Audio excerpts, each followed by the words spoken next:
Rookie year, man. So you're on the Pistons. Your first playoff series, you're matched up against Braun.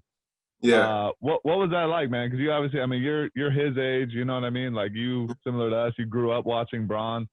What's that like getting ready every game to play against a guy like that? It was easy. It's easy. It wasn't like, I don't even put it like that. I'm not like saying it's easy. Like it's easy. It's easy to get ready to play LeBron. It's easy to get ready to play Kevin Durant. Like it's easy to get ready to play Steph Curry. Like, because you know what they're gonna bring to the table. Like they're gonna bring it to you every night. And so like lacing it up, it's like, okay, I get to go out there and play 100 miles per hour, 100%. I get to go out there and do everything I possibly can. And I was coming off the bench. So I wasn't really worried about fouls. Yeah. So getting going in the games, I would just like I would just go out there and give everything. Like it was kind of easy. Like he made you like go to sleep earlier. He makes you do those things. Because you know if you come in any type of way, anything different, it's gonna be a long, long night. Like a long, long, long night. And I learned a lot from. I mean, like every series was crazy. It was crazy playing against him. How smart he was. Like he got to the point where he kind of figured out what we were doing, and he'd be able to say things like on the court that were happening, like that were going to happen next. So it was pretty cool. It was pretty cool. I'll probably never forget that. Yeah, but nobody plays him as physical as you were. Yeah, nobody plays him like that. This guy was getting real frustrated these first two finals games because nobody on the Heat was roughing up Braun at all. Yeah. But I mean, it's easier said than done, obviously. But yeah, so just not even just guarding Braun, but just as a wing defender in the NBA. I mean, there's so many talented wings. Who do you think's give me your three toughest matchups as a wing defender? Damn, that's a good one.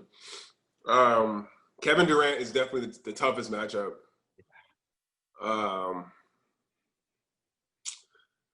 I'm gonna say. What is the scout on a guy like Kevin Durant? Not to cut you off on the next two. Yeah. Like what do you even? What?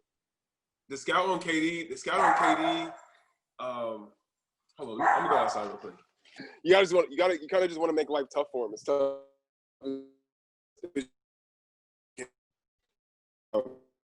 It's not gonna stop him from getting his average.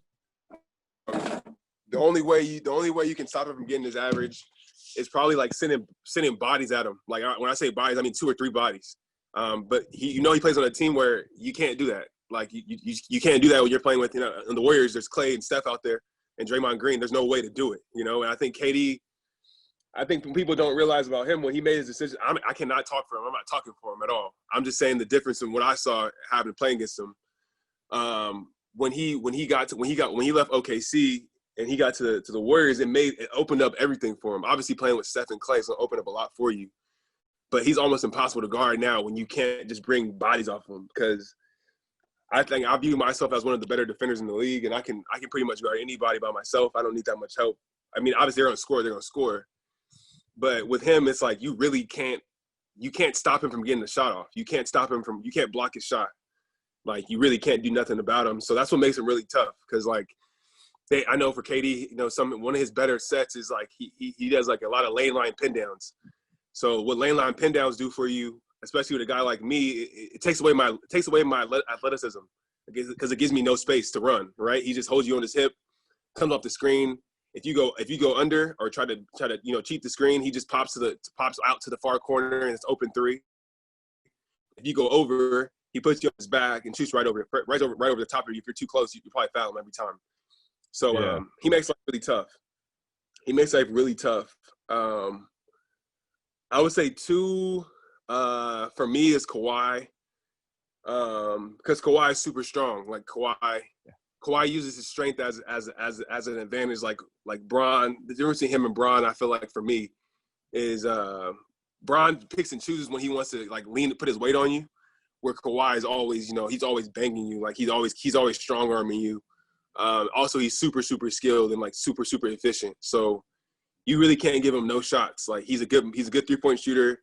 He's a good mid-range shooter. He's a good finisher at the rim. So you can't like you take his 3 away. You gotta pray that he stop. You guess when he's gonna stop, because if you don't guess when he's gonna stop, you're gonna keep running by him while he's pulling up for 2.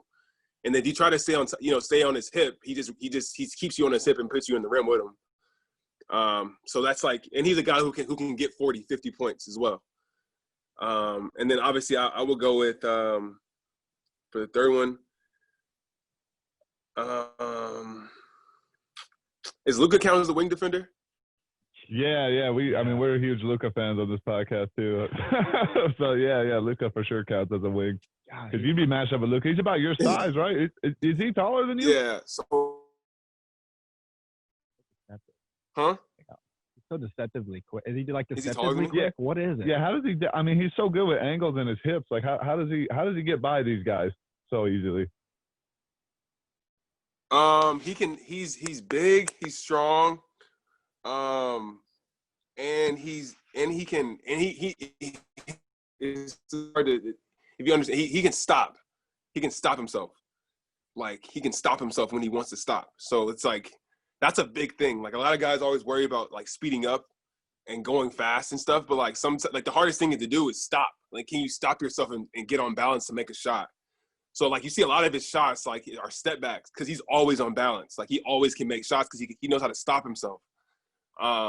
So that comes to play because, like, one with Luka, you cannot stay on his hip.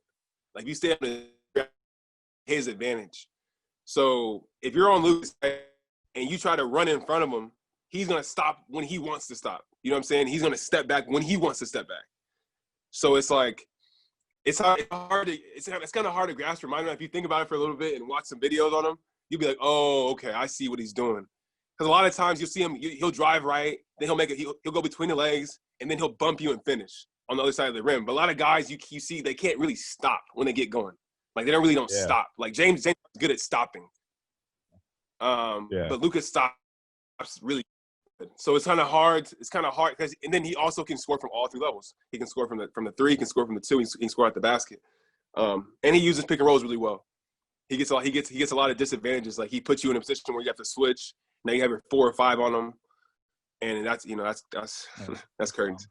Yeah, and they're so spread because all they really have is shooting. Around it, but that's interesting, man. Yeah, sometimes we're just wondering, like, is he just like way quicker in person, but strong though. But the stopping you're saying makes perfect sense because balance is huge. People don't associate balance with athleticism, but it's a huge part of it. Exactly, balance and athleticism go hand in hand. Hey, did you enjoy that clip? I think they did. I think they did too. And if you did, there's a whole playlist of them right here. And while you're at it, don't forget to subscribe.